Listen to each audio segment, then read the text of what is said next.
Bonjour, mon nom est Éric Hamel, je suis libérateur. Le rôle des libérateurs est très peu connu présentement. C'est peut-être plus connu sous le nom de guérisseur, sauf que le mot guérisseur n'est pas approprié.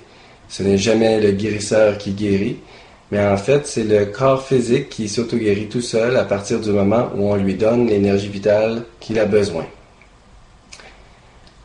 Vendredi, le 7 octobre 2011, JE a présenté un reportage qui s'appelle « Pratique illégale de la médecine, Éric Hamel ». Alors, je veux remettre les pendules à l'heure. Le piège que Éric Hamel s'est fait tendre a été utilisé pour prendre les téléspectateurs également. Alors, se pourrait-il que la vérité soit différente de ce que JE a présenté? C'est ce que je vais vous expliquer maintenant en montrant des séquences du reportage de JE et en insérant mes commentaires. Cet outil sera utilisé pour faire de l'enseignement.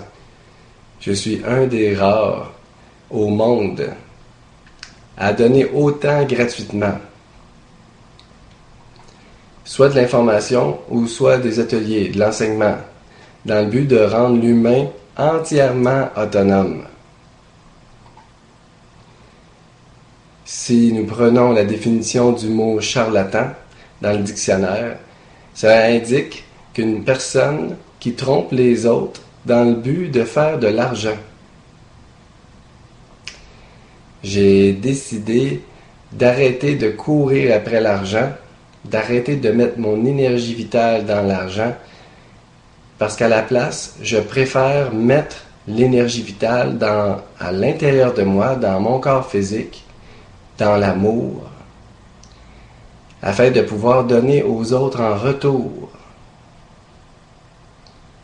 Alors, comment peut-on prétendre que je suis un charlatan? Voici l'histoire d'un homme sans aucune formation médicale qui prétend traiter de graves maladies, mais qui, dans les faits, met la vie de certains de ses patients en danger. C'est très grave d'affirmer que je prétends guérir des maladies, alors que dès le 20 août, 48 jours avant la sortie du reportage, j'avais répondu à Elsa Babaï, à JE, à ce sujet et surtout expliqué qu'aucun guérisseur ne pouvait prétendre guérir quoi que ce soit, puisque ce n'est jamais le guérisseur qui est guéri, mais le corps physique qui s'auto-guérit lui-même, après avoir reçu l'énergie vitale qu'il a besoin. Alors, le mot guérisseur ne devrait jamais être utilisé, mais plutôt le mot libérateur. Il est très important de faire attention aux mots. Et ça, JE en avait été avisé le 20 août dernier. De plus, l'équipe de JE ont reçu une tonne de témoignages de gens de différents endroits autour du monde. Québec, États-Unis, Belgique, France, Suisse, qui disaient ne m'avoir jamais entendu prétendre guérir quoi que ce soit. Voir le document JE et moi, journaliste, sur mon site erichamel.com. Vous pourrez lire tout ça. C'est très grave aussi d'affirmer que je mets la vie de certains de mes patients en danger puisque ce n'est jamais arrivé. Et bien au contraire. Ils n'ont pas reçu une seule plainte en ce sens.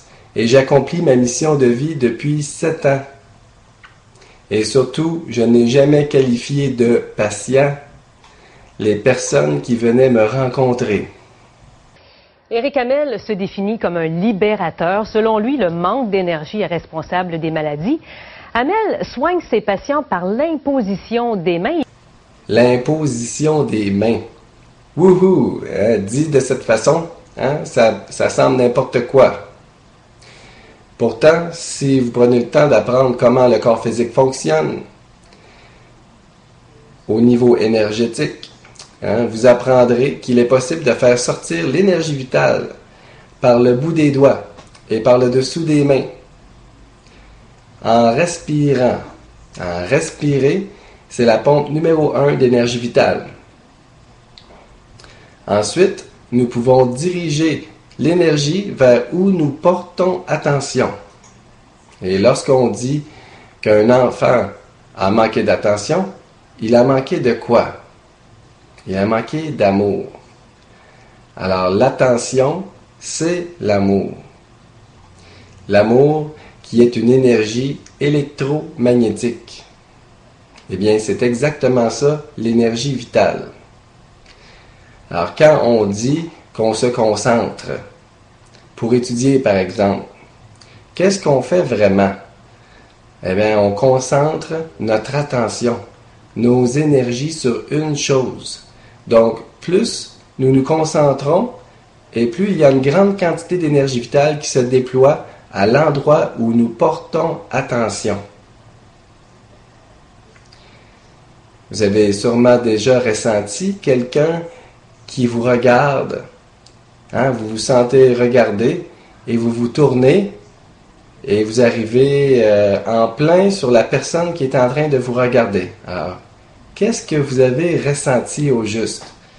Eh bien, vous avez ressenti l'amour, vous avez ressenti l'attention, cette énergie électromagnétique que cette personne-là vous envoyait. Et c'est ça qui vous chatouillait et qui a fait en sorte que vous avez senti exactement de quelle direction ça venait. Alors, vous voyez que c'est pas magique et que ça existe vraiment.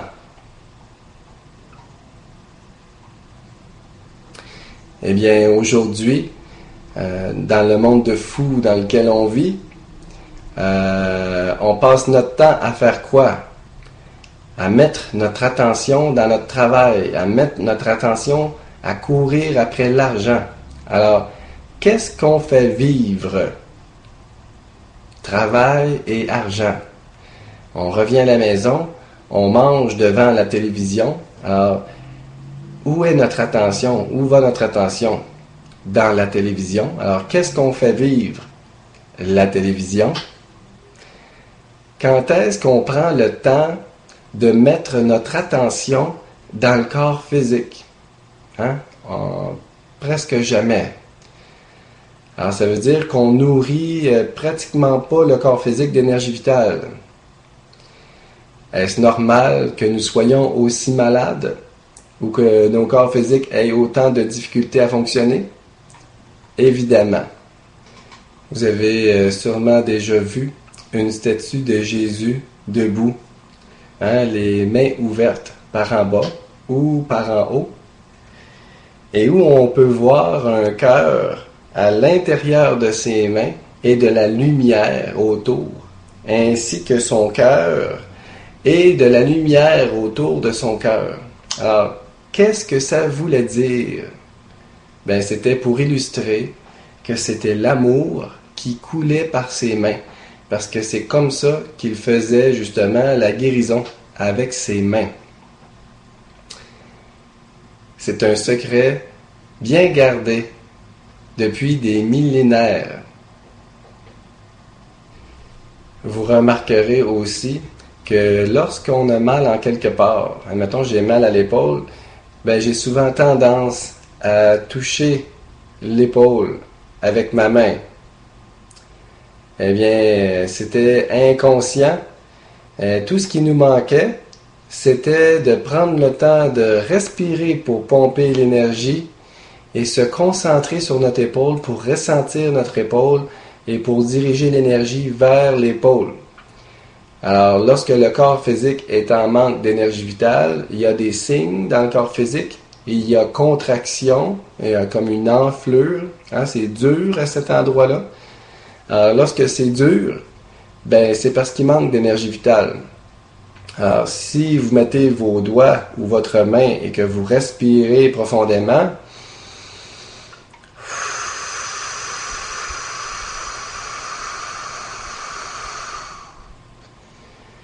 à force de faire ça, de longues et lentes inspirations, expirations profondes, presque sans arrêt, mais plus que vous allez le faire, eh bien, plus que l'endroit où votre main va être, va se détendre. Ça va devenir de plus en plus mou.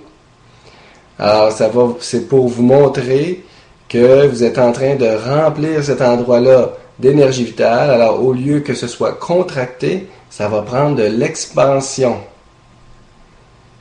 Ça va être la preuve que ça fonctionne. Et vous allez vous sentir mieux aussi. Il affirme que des guides, parfois même des anges, dirigent l'énergie qui permet de les soigner. Les guides, les anges, wouhou! Ça aussi, hein, de cette façon-là, ça semble n'importe quoi.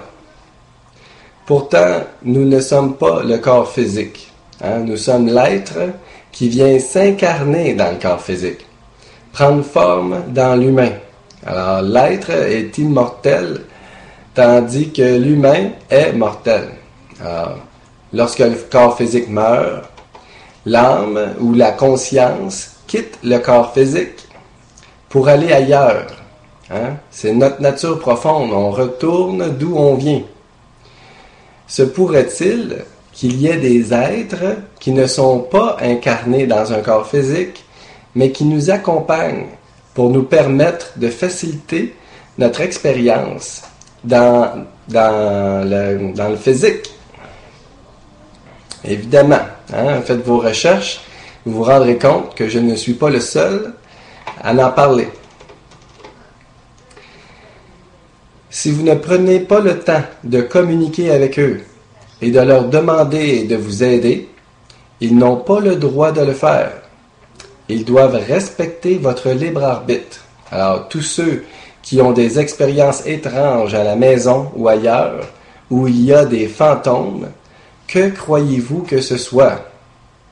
Arrêtons d'avoir peur de ce phénomène. C'est tout à fait normal. Des entités, pour comprendre davantage le phénomène des entités et surtout pour apprendre à les libérer, voir le document Les Dessous de la Casa de João de Deus au Brésil sur mon site ericamel.com. Ça vous paraît farfelu? Ben, ça l'est sans doute. Alors, dire que ça peut paraître farfelu, il n'y a pas de problème.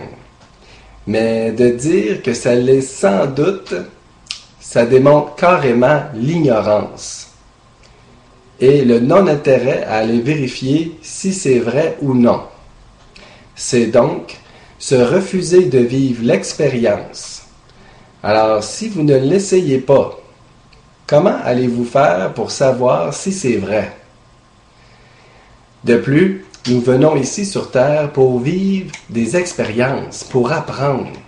Alors, de grâce, ne vous bloquez pas à essayer des choses. Vous êtes ici pour ça. Sinon, vous allez vous limiter dans votre apprentissage, dans votre évolution spirituelle. N'ayons pas peur du mot spirituel.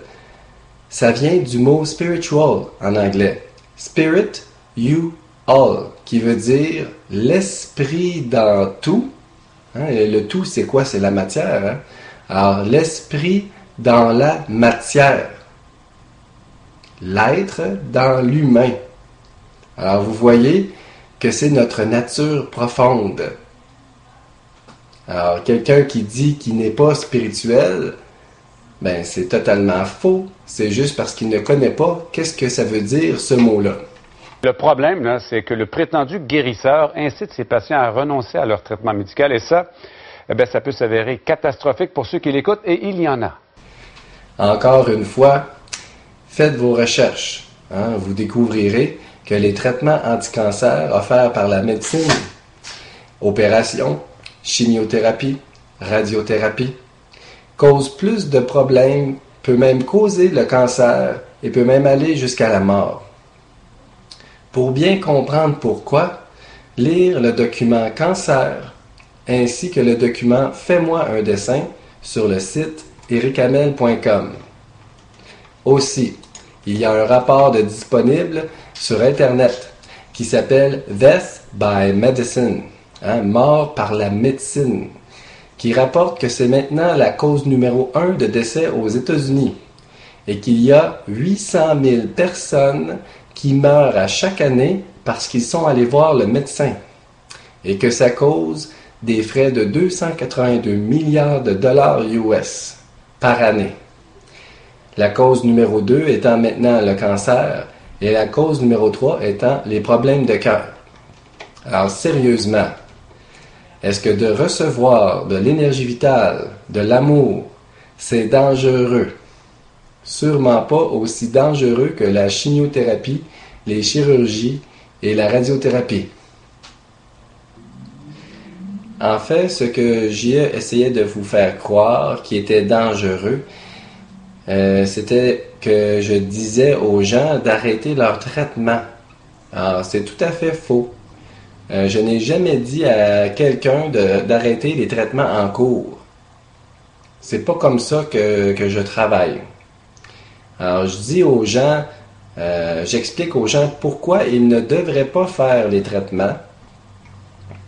Mais s'ils sont en train de faire des traitements en cours, alors je leur dis, faites des tests avant de poursuivre vos traitements, juste pour être sûr, tout d'un coup, que le problème serait parti, hein, pour pas faire des traitements pour rien.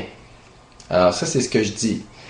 Dans le cas de la jeune femme qui est venue chez moi, elle n'était pas en train de suivre aucun traitement, et même qu'elle m'avait dit que son médecin lui proposait de faire certains traitements, et c'est pour ça que je la mettais en garde pour ne pas faire ces traitements-là. Mais elle n'était pas en train de faire aucun traitement. Et JE ont viré ça de bord en prétendant que je disais aux gens d'arrêter les traitements en cours. C'est totalement faux. Quand on se remplit de lumière, c'est exactement ça que le corps a besoin pour devenir alcalin. Et ça tue tous les virus, toutes les bactéries, tous les champignons, tous les parasites. C'est pareil, il n'y a pas le choix. L'homme que vous voyez, c'est Éric Hamel. Cet ancien informaticien se dit libérateur. Plusieurs adeptes le voient comme un guérisseur. De dire que plusieurs adeptes me voient comme un guérisseur est faux. Puisque sur mon site, je n'ai jamais dit ça. J'ai toujours utilisé le mot libérateur depuis 7 ans. Il me semble que les adeptes doivent bien connaître ça. N'est-ce pas? C'est plutôt ceux qui ne connaissent pas ça, un libérateur qui utilise le mot guérisseur. Hein, Elsa? Il s'adresse ici à notre collaboratrice que l'on nommera Mélanie, qui prétend être atteinte d'un cancer. Alors, vous pouvez l'appeler Mélanie, mais le nom qu'elle m'a donné, c'est Judith Robitaille. Allez voir sur la page JE et moi journaliste sur erichamel.com, la réaction numéro 102. Vous pourrez lire les emails qu'elle m'a envoyés pour me supplier de la prendre en privé, en jouant avec les sentiments. Pourquoi elle avait besoin de forcer autant? Parce que je ne prends pas de rendez-vous en privé. Ce n'est pas mon travail. Alors, c'est donc un coup monté de toutes pièces où ils ont usé de malhonnêteté en me demandant de l'aide et des conseils sur des traitements autres que médicaux, car elle disait ne pas vouloir ça. Ne pas vouloir se faire enlever le col de l'utérus, car elle voulait des enfants. C'est elle qui me demandait ça. Et JE a présenté le tout comme si c'était moi qui faisais ça avec tout le monde qui passait chez moi. Et il n'en passe pas. Je ne suis pas un guérisseur. Je suis un libérateur. Je donne des ateliers qui visent à enseigner aux gens à prendre leurs responsabilités et à devenir parfaitement autonomes en apprenant à prendre soin des besoins du corps physique par eux-mêmes afin d'être en santé. Je n'ai donc pas besoin de rencontrer les gens en privé puisque c'est leur responsabilité que de prendre soin de leurs besoins eux-mêmes. Voyez-vous que ce qui a été présenté dans ce reportage est tout à fait croche et pernicieux. Va pas te faire radier, là. Va pas te faire de chimio, là. Éric Hamel n'est pas médecin. L'homme donne des conférences aux 4 coins du Québec. Sa réputation dépasse même les frontières puisqu'il a dirigé des ateliers aux États-Unis. Pas seulement aux États-Unis. J'ai donné des ateliers en Belgique, aux Pays-Bas, en France et au Mexique. Et j'ai même fait de la guérison en Inde et aux Philippines. Et j'ai d'autres invitations pour aller dans le futur en Angleterre, en Slovénie, au Maroc et ailleurs au Canada. Je ne charge pas pour ce que je fais. Je suis hébergé chez les gens et c'est eux qui m'offrent le billet d'avion. Comme je suis connu surtout par le bouche à oreille, si ce que je disais n'était pas vrai et que les gens n'auraient aucun bienfait, est-ce que j'aurais pu faire ça depuis aussi longtemps? Ici, il est évident que J.E. n'était pas intéressé à apprendre à me connaître vraiment. Comment peuvent-ils émettre des opinions sur moi et sur mon travail aussi fortement? Comme J.E. est une émission supposément travaillant pour protéger le peuple, et comme depuis le 20 août, ils ont reçu une tonne de messages par différentes personnes à travers le monde, les mettant en garde comme quoi ils n'allaient pas dans la bonne direction, qu'ils étaient en train de se mettre le pied dans un nid de guêpes, ils ont été avertis depuis longtemps avant la sortie de l'émission. Et comme ils ont quand même poursuivi dans cette direction, il est évident que leur intention était de me détruire dès le départ. En essayant de me détruire, ils essaient par le fait même de vous couper de recevoir ces informations, de vous empêcher de vous faire du bien. Ce qui est tout le contraire de ce qu'ils sont supposés faire, c'est-à-dire de vous protéger. On retrouve sur son site Internet l'intégrale de ses conférences sur enregistrement audio où il répond aux questions des participants. J'aurais tendance à croire que votre pancréas, il y a de la misère. Peut-être qu'il y aurait une condition d'hypoglycémie. Éric Hamel n'a pas besoin d'ausculter ni de faire passer des tests. Il soutient que des mystérieux guides lui parlent. Alors, les guides ne sont pas mystérieux. Ce sont des êtres comme vous et moi. Sauf qu'ils ne sont pas présentement incarnés dans un corps physique. Vous comprendrez que c'est loin d'être un diagnostic, puisque je n'ai pas touché au corps physique ni fait des tests médicaux, afin de dire à la personne un message que les guides me transmettent par télépathie. Alors, nous faisons tous de la télépathie. Nous ne nous en rendons pas toujours compte si nous ne prenons pas le temps d'observer nos pensées. Nous devons apprendre à nous écouter afin de développer ce talent. Ce que je fais depuis 7 ans. Vous pouvez le faire également. Ce n'est pas réservé à certaines personnes. Il suffit de faire le travail nécessaire afin de développer ses capacités. Ce ne sont pas des dons. Puisqu'un don suggère que c'est un cadeau du ciel et que nous ne savons pas d'où ça vient. Si nous avons travaillé fort à développer ce potentiel, est-ce vraiment un cadeau? Non, vous n'avez pas besoin de passer des tests. Ce qui est, si vous voulez, vous pouvez, là. Mais c'est pas ça qui est important. Ce qui est important, c'est que vous vous en occupiez de votre pancréas.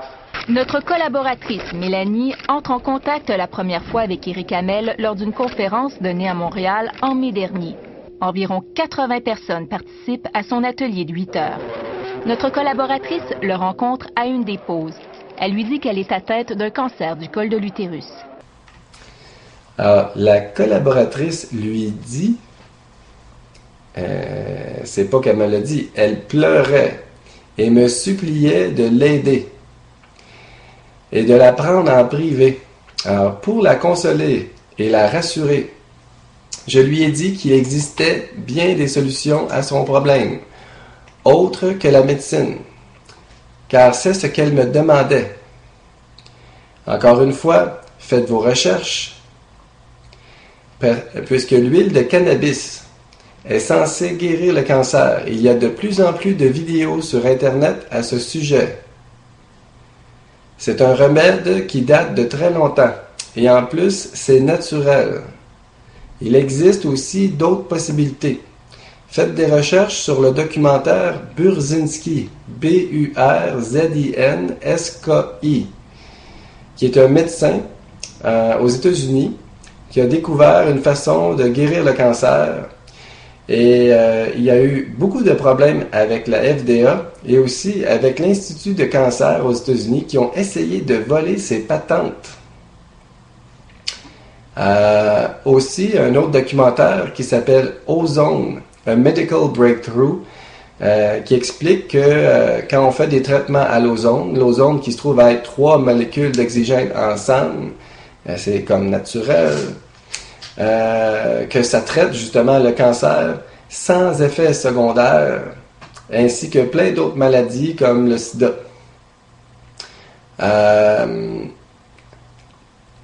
Étrangement, c'est interdit au Canada et aux États-Unis. Pourquoi? Parce qu'ils ne peuvent pas faire d'argent avec ça. Ils ne peuvent pas patenter l'ozone, c'est naturel. Mais ça existe ailleurs, en Europe, en Amérique du Sud, au Mexique, ils utilisent ça. Alors, vous voyez que l'oxygène, est-ce que vous avez vraiment besoin de suivre une thérapie à l'ozone? Non, vous avez simplement besoin de respirer.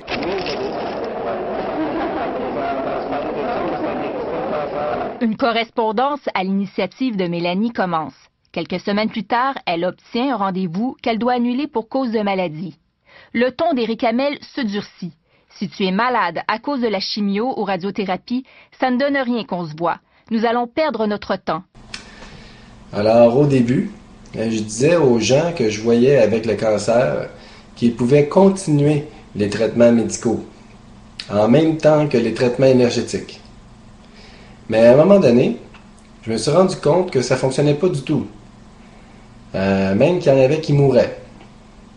Je me suis rendu compte que c'était causé par les traitements médicaux, parce que ceux qui n'en suivaient pas, ils ne mouraient pas. La chimiothérapie, la radiothérapie causent une trop grande perte d'énergie vitale.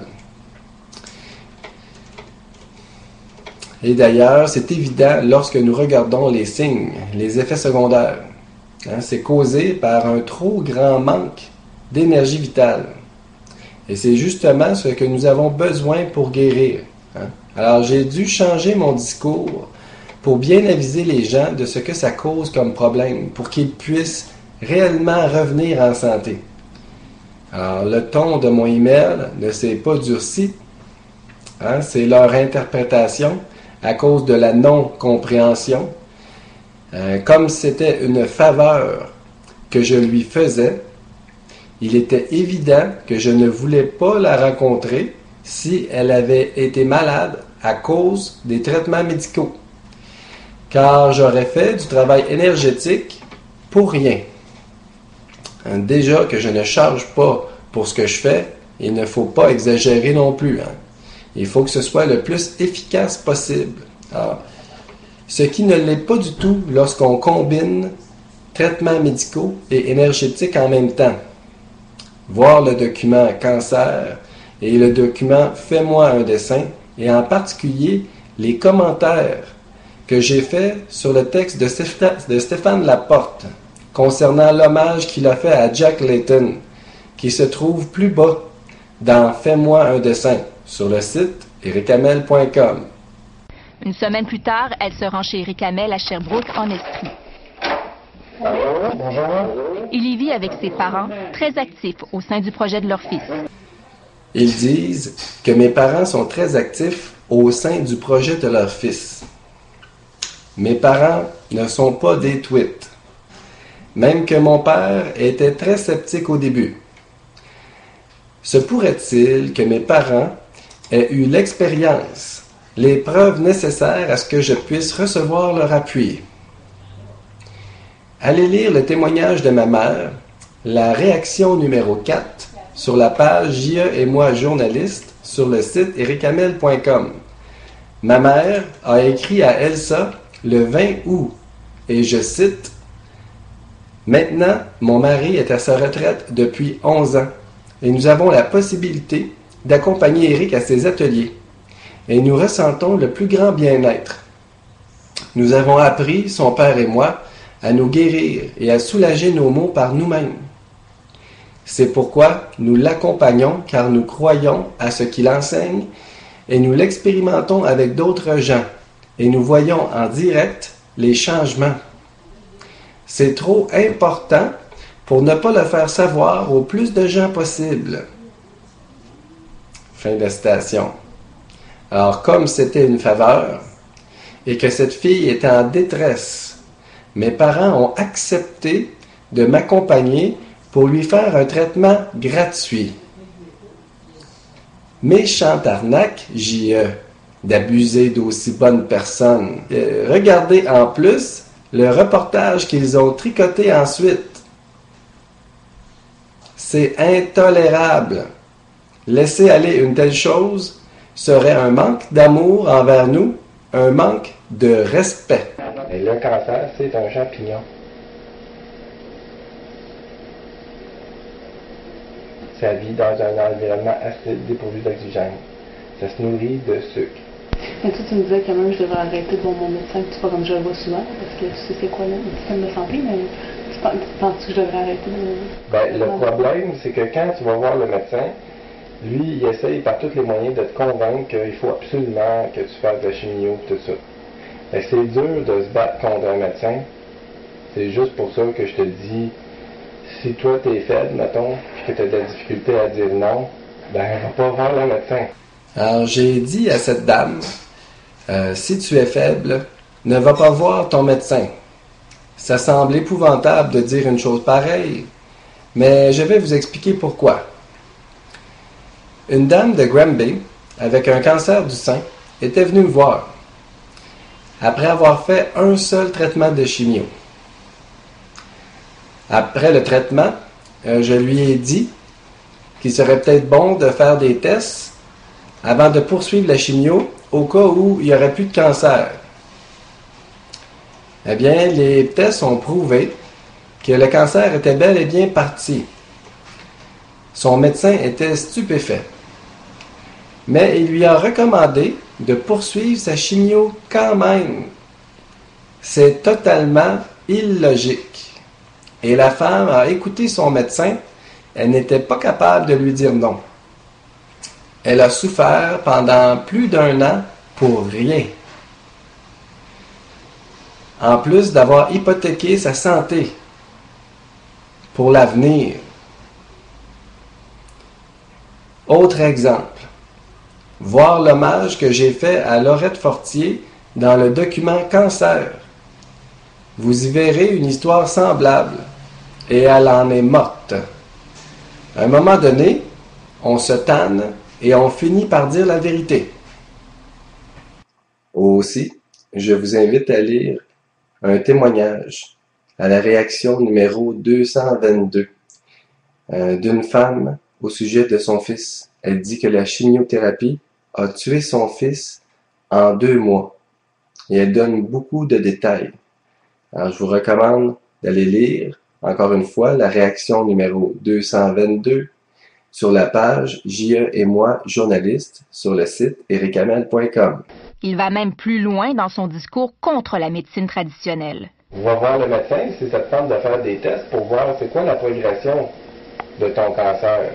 Mais fais pas les traitements qu'eux autres veulent que tu fasses.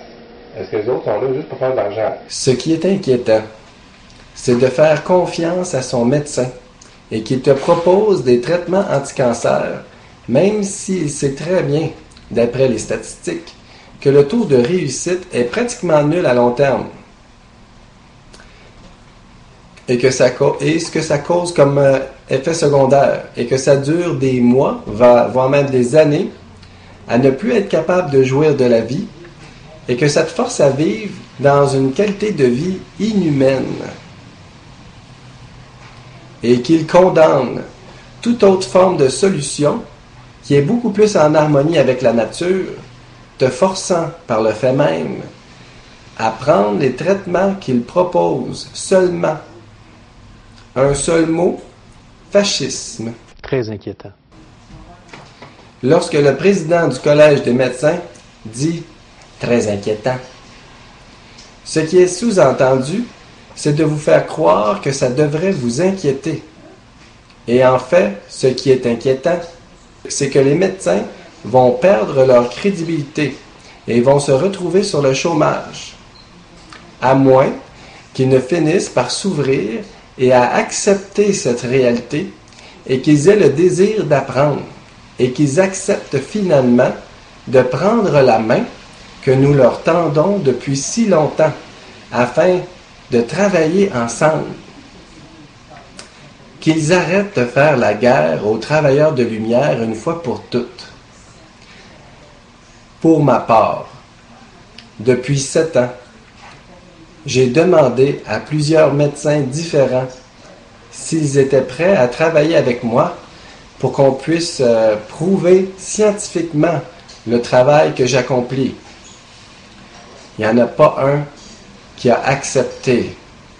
Ils ont tous peur du Collège des médecins et surtout de ce qu'ils vont découvrir, parce que ça va ébranler la médecine au complet. Nous avons montré des extraits de nos caméras cachées à Charles Bernard, président du Collège des médecins. Alors, est-ce que Elsa Babayi a présenté au Collège des médecins seulement les extraits des caméras cachées? Pourtant, ils avaient en main beaucoup plus d'informations. Depuis le 20 août, j'avais pris le temps de monter la page JE et moi, journaliste, sur mon site web pour faciliter la recherche de l'information au sujet des travailleurs de lumière donnant des soins énergétiques. Pour les journalistes et aussi pour le Collège des médecins, 48 jours avant la sortie du reportage. De plus, j'ai envoyé à Elsa Babayi par la poste 2 DVD. Le premier, Enquête extraordinaire, Les guérisseurs, reportage qui a passé à TV5, qui est vraiment très bien. Et le numéro 2, Les guérisseurs philippins, qui est aussi très bien, afin qu'elle puisse bien se préparer avant de sortir son reportage. Elle ne m'a jamais remercié de tout l'aide que je lui ai fournie afin qu'elle puisse faire une bonne recherche sur le sujet. Elle a même arrêté de me répondre. Elle ne m'a même pas donné la date de sortie du reportage à JE. Elle n'a même pas répondu non plus à tout le courrier qu'elle a reçu. Parce qu'il y a des gens qui me demandaient si j'avais eu des réponses d'elle. Parce qu'eux n'en avaient pas eu. A-t-elle présenté toutes ces informations au Collège des médecins ou seulement les enregistrements des caméras cachées? Elle présente bien ce qui fait son affaire seulement. Des extraits coupés ici et là et qui ne fait aucun sens lorsque raboutés ensemble et qui donnent l'impression que je suis un tweet. Alors bravo Elsa pour ton beau travail de collage enfantin. On ne peut pas, sans connaître l'état clinique d'une personne, lui donner des conseils de cette ampleur-là. C'est sûr que si j'étais médecin, je ne pourrais pas faire ça, car ça pourrait causer de graves erreurs médicales. Mais je ne suis pas médecin et je ne travaille pas avec le corps physique, mais avec l'énergie, une chose que les médecins ignorent totalement. Et pourtant, ils en ont sûrement déjà entendu parler depuis le temps. Mais non, ils continuent à faire la sourde oreille. Dans le reportage Enquête extraordinaire, Les guérisseurs, qui a été présenté à TV5, nous voyons des médecins à différents endroits sur la Terre qui commencent à travailler main dans la main avec les travailleurs de lumière. Wow! Le Collège des médecins devrait s'en imprégner. Ce reportage est à voir absolument. Cette dame-là, si elle avait une vraie maladie, ce serait probablement préjudiciable pour sa santé et son avenir, là. Alors, c'est tout simplement parce que vous n'avez pas encore compris que lorsque nous avons une maladie, c'est causé par un manque d'énergie vitale. Et qu'aussitôt que nous remplissons ce manque, le corps physique se guérit tout seul et va vers la santé immédiatement. Ce qui veut dire que la personne malade va de mieux en mieux à partir de maintenant. Alors de dire que ça pourrait être préjudiciable pour la santé du patient, c'est carrément du délire pour vous faire peur. Éric Hamel propose à Mélanie un traitement d'énergie vitale. Selon lui, elle guérira en se donnant et en recevant de l'amour. Notre collaboratrice se retrouve étendue sur une table de massage. Éric et ses parents gravitent autour d'elle, leurs mains près de son corps. Alors Elsa semble vraiment avoir de la difficulté à dire la vérité. Ici, elle dit que moi et mes parents, nous gravitons autour du corps de Mélanie en faisant l'imposition des mains. Alors qu'en fait, le supposé père de Mélanie était avec nous et faisait la même chose afin de lui montrer comment faire pour qu'il puisse aider sa fille et par la même occasion pour qu'il puisse apprendre à s'aider lui-même. Alors ce n'était pas seulement un traitement donné à Mélanie, nous avons pris le temps également de leur enseigner comment faire. La première chose que je vais faire, c'est de demander la présence et l'assistance des maîtres, des guides, des maîtres ascensionnés, des anges, des archanges, parce qu'ils m'ont demandé justement d'aller mettre mes mains ici. Ils, ce sont les guides qui dictent à Éric Hamel le traitement qu'il donne. Il propose à Mélanie de parler à son organe malade et de lui demander comment il se sent. Ici, là, il y a comme un bloc, un gros blocage. Alors, c'est important qu'on les libère, ces entités-là. C'est souvent les mêmes mots qui reviennent. Blocage, énergie. Ça ne dit pas grand-chose. C'est normal que ce soit les mêmes mots qui reviennent, puisqu'il faut dire les bons mots. Par contre, de dire que ça ne dit pas grand-chose, peut-être pour vous, cela indique seulement l'ignorance. Si vous ne connaissez pas ce que ça veut dire, prenez donc le temps de l'apprendre. Vous allez voir qu'en fait, ça veut dire beaucoup plus. Qu'est-ce que l'énergie? Alors, avez-vous déjà senti un choc électrique? Avez-vous déjà senti de la statique dans vos vêtements? Sur vos cheveux, avec un ballon? En touchant un objet? Avez-vous déjà senti la musique traverser votre corps?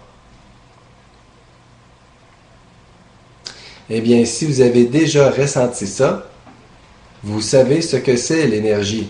C'est ça. Ce sont deux formes d'énergie, électrique et magnétique. L'énergie électrique est l'énergie masculine et l'énergie magnétique est l'énergie féminine. L'énergie électrique, ça sert à donner, à parler, à transmettre. Et l'énergie féminine, ça sert à écouter, à recevoir. L'amour est une énergie électromagnétique. C'est l'union de deux forces. C'est l'union de l'électrique avec le magnétique. Lorsqu'un homme fusionne avec une femme, ils font l'amour et créent la vie. Alors ça donne l'énergie de vie. L'énergie vitale, c'est l'amour. Le corps physique fonctionne avec ces deux énergies. Lorsque nous contractons les muscles, ça prend de l'électrique. Pour faire battre le cœur, ça prend une impulsion électrique. Et après que le cœur est battu, il émet une vague magnétique dans le corps. Lorsque nous avons des pensées, il y a des synapses qui s'allument dans le cerveau. Ça, c'est électrique. Et lorsqu'on parle d'ondes cérébrales, alpha, bêta, theta, il s'agit d'ondes magnétiques, de la fréquence ou de l'état de conscience dans lequel vous vous trouvez. Et vous, qui êtes médecin, vous dites ne pas connaître ce qu'est l'énergie. Pourtant, l'appareil que vous utilisez pour faire redémarrer le cœur donne un choc électrique. Vous avez des appareils pour mesurer l'activité du cerveau au niveau des ondes cérébrales ainsi que de l'activité électrique. Et vous avez une multitude d'autres appareils, rayons X, résonance magnétique, radiothérapie, et dont les principes de base sont l'énergie. Et vous prétendez dire dans le reportage que ça ne veut pas dire grand-chose? Non, mais franchement, vous prenez le peuple pour des cons. Expliquons le mot blocage maintenant. Qu'est-ce qui pourrait bloquer l'énergie? Ben, si l'énergie vitale, c'est l'amour, est-ce que ça se pourrait qu'un blocage serait en fait l'opposé de l'amour? Nous avons tendance à croire que l'opposé de l'amour, c'est la haine. En fait, ce n'est pas la haine. C'est la peur. La haine cache des peurs. Vous pouvez prendre tous les sentiments humains et les séparer en deux catégories. Les sentiments à base d'amour et les sentiments à base de peur. Par exemple, quelqu'un qui est égoïste, c'est parce qu'il a peur d'en manquer. Donc, un blocage, c'est quoi? Ce sont des pensées et ou des émotions à base de peur. Alors, est-ce que c'est plus clair maintenant? Très vague, puis c'est un peu une vision, comme je vous disais tantôt, un peu simpliste de tout ça. Une vision simpliste de tout ça? Ça m'a pris 7 ans d'études pour en venir à la compréhension que j'ai maintenant. Belle tentative de discréditation devant le peuple. Je ne m'attends pas à ce que vous allez comprendre tout ça en l'espace de quelques minutes. De grâce, ne dites pas que c'est simpliste. C'est complexe. Pas compliqué du tout lorsque c'est bien expliqué. La séance dure près d'1 heure. La mère d'Éric Hamel conclut. J'ai vu plein d'anges, j'ai enlevé des pastilles dans son utérus, des galettes blanches. Alors, belle tentative de vouloir discréditer ma mère. Mais si vous écoutez bien ce qu'elle dit, et je cite, « J'ai vu des anges enlever dans ton utérus des galettes blanches. » Fin de la citation. Ce qui prouve qu'elle n'avait pas le cancer, des galettes blanches. Si ça avait été le cancer, premièrement, ça aurait été des plus gros morceaux. Et ça n'aurait certainement pas été blanc, mais plutôt noir. Comme le cancer est une maladie grave, cela indique des blocages ou un manque d'énergie vitale très très grand. Donc, un manque de lumière très très grand. Donc, nous avons fait à Judith Robitaille un beau nettoyage de son utérus et elle devrait nous en remercier car sans en être consciente, il commençait à se former des blocages dans son utérus. Elle aurait fini par avoir des problèmes, mais ce n'était pas encore du cancer. Puis à un moment donné, ça disait stop, puis c'est assez. Enlevez-en plus, il n'y en a plus. Enlevez-en plus, il n'y en a plus? En un seul traitement d'1 heure? Je peux vous dire que d'expérience, c'est plutôt rare qu'une personne ayant le cancer, que nous réussissons à tout nettoyer au niveau énergétique. Cela prend normalement plusieurs traitements. Tout dépendant de la gravité de la maladie, plus c'est grave et plus le manque à gagner est grand. Donc, plus ça prend de temps. Ce qui prouve encore une fois qu'elle n'avait pas de cancer et ce qui prouve que ce que ma mère a vu est réel. Est-ce que c'est illégal ce qu'il fait? Ben écoutez, quand on donne des conseils sur de la thérapie à quelqu'un, c'est illégal. Ça fait partie de la pratique de la médecine. Avez-vous remarqué à quel point le représentant du Collège des médecins patine pour donner la réponse? C'est tout simplement parce que je ne fais rien d'illégal. Il dit donner des conseils sur la thérapie. Ils ont coupé dans le reportage toutes les explications que j'ai données que ces thérapies font au niveau énergétique. Il est facile de comprendre ensuite que cela ne va pas du tout dans le sens de la santé. Voir le document Cancer pour bien comprendre ce point.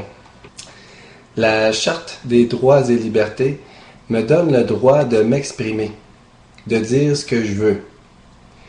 Je laisse le libre arbitre aux gens.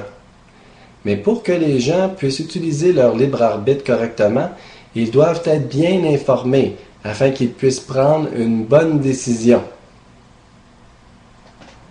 Répétez après moi, je me libère, je me libère, et je vous libère, et je vous libère. Quelqu'un qui a donné des conseils sur un traitement pour une maladie en voulant dire, écoute, va pas en chimiothérapie, va pas en radiothérapie, viens, on va te faire une séance de méditation. Encore une fois, cette réponse est ridicule, puisque de dire « fais pas de traitements médicaux, mais viens ici, nous allons faire de la méditation », c'est carrément mentir au peuple, puisque c'est Judith qui m'a supplié pour lui faire un traitement en privé, et non moi qui lui ai proposé. De plus, il y a une grosse différence entre séance de méditation et traitement énergétique. Et si vous allez voir le document « Fais-moi un dessin », vous allez vous rendre compte que ce n'est pas juste de faire des traitements énergétiques qu'il faut faire pour aller vers la santé, mais bien apprendre à répondre aux besoins du corps physique. Encore faut-il les connaître, hein? Avez-vous déjà entendu parler du besoin d'attention du corps physique? Sinon, je vous recommande d'aller sur mon site, ericamel.com, et d'aller lire les besoins du corps physique, la suite sur le besoin d'attention, le besoin de respirer, le besoin d'eau et de lumière, et surtout, les 5 pas vers l'amour de soi. Le Collège des médecins est d'autant plus inquiet qu'Éric Hamel propage son message dans ses conférences, mais aussi sur Internet. Le Collège des médecins a toutes les raisons d'être inquiet à ce sujet, puisque je transmets toutes ces informations et beaucoup plus gratuitement sur mon site, puisque c'est trop important. Personne ne devrait être obligé de payer pour avoir ces informations. C'est tout simplement inhumain que de cacher ça à l'humain, tout simplement pour s'assurer une job, un revenu. L'homme gagne d'ailleurs en popularité. Par exemple, dans une correspondance qu'il envoie régulièrement à ses adeptes, il souligne avoir lu 1000 courriels. Si j'ai 1000 courriels dans ma boîte de réception, vous ne pensez pas que ça veut dire beaucoup sur la qualité des informations que je transmets et la satisfaction des gens qui en prennent connaissance et qui les mettent en pratique? J'ai d'ailleurs une liste de distribution de 2000 personnes. N'hésitez pas à vous abonner pour recevoir les nouvelles que j'envoie régulièrement. Je ne donne ni ne vends votre adresse. Confidentialité assurée. Si vous avez de la difficulté à vous abonner en ligne, envoyez-moi un email, je vais le faire moi-même. Est-ce que quelqu'un pourrait mourir d'écouter ces paroles-là? Écoutez, on a déjà eu des gens d'autres formes de thérapeutes ou de pseudo-thérapeutes qui avaient conseillé à des gens de cesser leur traitement de thérapie, le traitement pour leur maladie cancéreuse et qui sont décédés dans un laps de temps très court. Alors ça, on connaît ça d'expérience. Alors quelqu'un qui cesse les traitements médicaux en cours et qui meurt dans un laps de temps très court ne prouve en rien qu'il est mort à cause qu'il a arrêté, puisqu'il peut être mort justement à cause des dits traitements médicaux. Encore une fois, c'est de prendre le peuple pour des cons. JE a communiqué avec Éric Hamel pour lui demander une entrevue à la caméra. Alors lorsque JE m'a téléphoné, les guides m'ont dit d'enregistrer la conversation. Et c'est ce que j'ai fait, sans savoir pourquoi. C'est après que j'étais très heureux de l'avoir enregistré. D'ailleurs, j'ai mis cet enregistrement sur mon site, sur la page J.E. et moi journaliste. En l'écoutant, vous allez vous rendre compte à quel point Elsa Babaï a été malhonnête dans sa recherche pour son reportage. C'est exactement pour cette raison que j'ai refusé l'entrevue à la caméra. Si vous lisez les emails que j'ai envoyés à Elsa, vous allez comprendre pourquoi j'ai refusé. Et vous allez voir que J.E. n'a pas tenu compte du tout de mes réponses dans leur reportage. Ce qui veut dire que même si je leur avais donné l'entrevue, ils auraient bel et bien coupé mes réponses et assemblé ensuite au montage pour satisfaire leur but. Tel que je l'avais prédit dans mes emails, je les ai même invités à venir à des rencontres pour qu'ils puissent me poser leurs questions afin qu'ils puissent comprendre ce que j'accomplis comme œuvre. Mais ça ne les intéressait pas, puisqu'ils ne voulaient pas vraiment comprendre. Tout ce qu'ils voulaient, c'était me détruire. Détruire quelqu'un qui donne sa vie aux autres, gratuitement, comme une cause humanitaire, un peu comme Mère Teresa, mais au Québec, faut le faire. Mes intuitions, là, mes guides, ils me disent que ce serait mieux si vous veniez à une rencontre avant. Nous lui répondons que nous avons déjà assisté à une de ces conférences. Ça ressemble plus que vous essayez de me pogner dans un coin. 2 semaines plus tard, il nous envoie un très long courriel dans lequel il refuse de nous donner cette entrevue.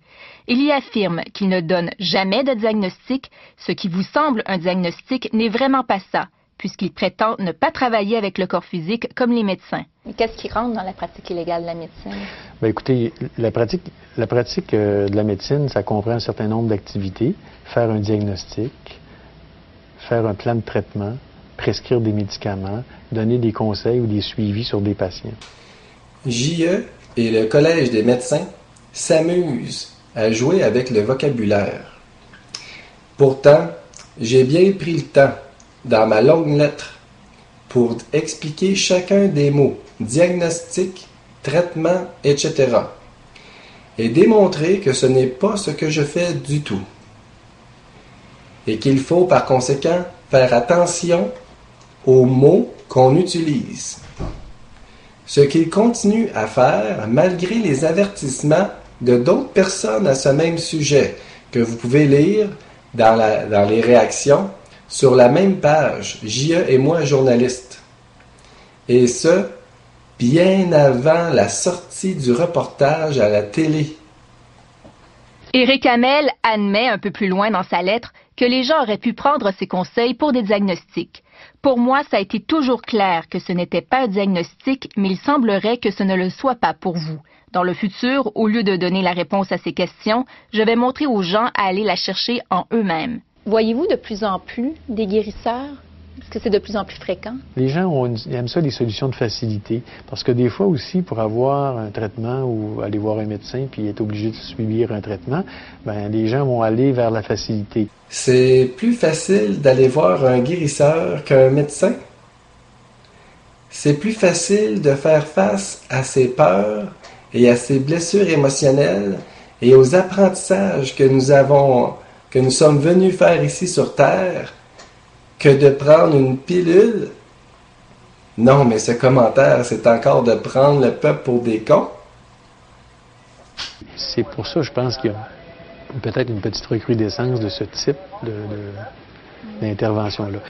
Une petite recrudescence de ce type d'intervention-là? Ah! C'est pour ça que vous avez décidé de me taper dessus. Afin de tenter de dissuader ceux qui pourraient avoir le goût d'aller dans cette direction-là. Eh bien, j'ai des petites nouvelles pour vous. Avant, nous croyions que c'était seulement qu'une petite poignée de gens qui avaient des dons et qui avaient le talent d'être guérisseurs, entre guillemets. Aujourd'hui, je comprends que c'est nous les créateurs de nos maladies. Et donc, si nous avons le pouvoir de créer nos maladies, nous avons également le pouvoir de se guérir soi-même. Ce qui veut dire que ce talent de guérisseur n'est pas un don et n'est pas limité à certaines personnes, puisque nous avons tous ce pouvoir. Et c'est à nous d'apprendre à l'utiliser. Voyez-vous pourquoi le Collège des médecins est si inquiet?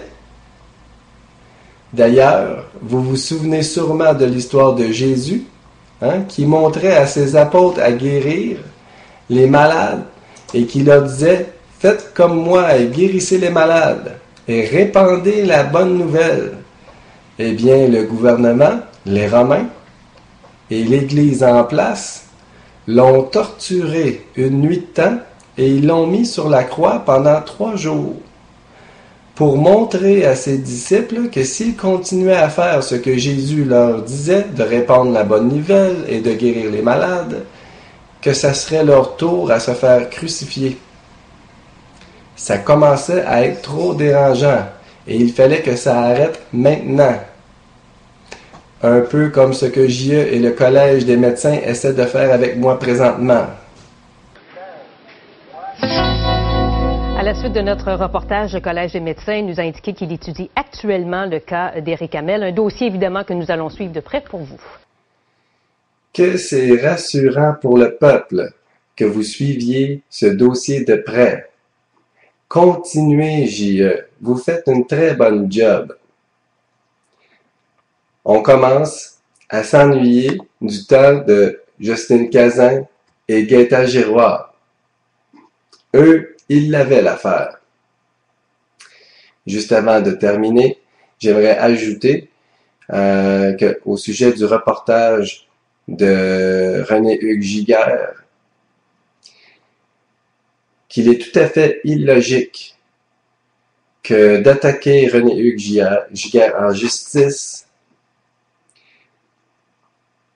lorsque, au départ, la médecine avait déjà condamné le mari qui avait le cancer. Il ne pouvait plus rien faire et il lui avait même dit qu'elle allait mourir. Et la dame a même avoué à la caméra qu'il n'y avait plus rien à perdre et qu'ils sont allés voir un guérisseur. Et son mari est mort. Et là, elle l'attaque en justice. C'est complètement illogique. Car c'est pas la faute du guérisseur, hein? C'est pas le guérisseur qui a tué son mari. Hein? C'est qui a tué son mari?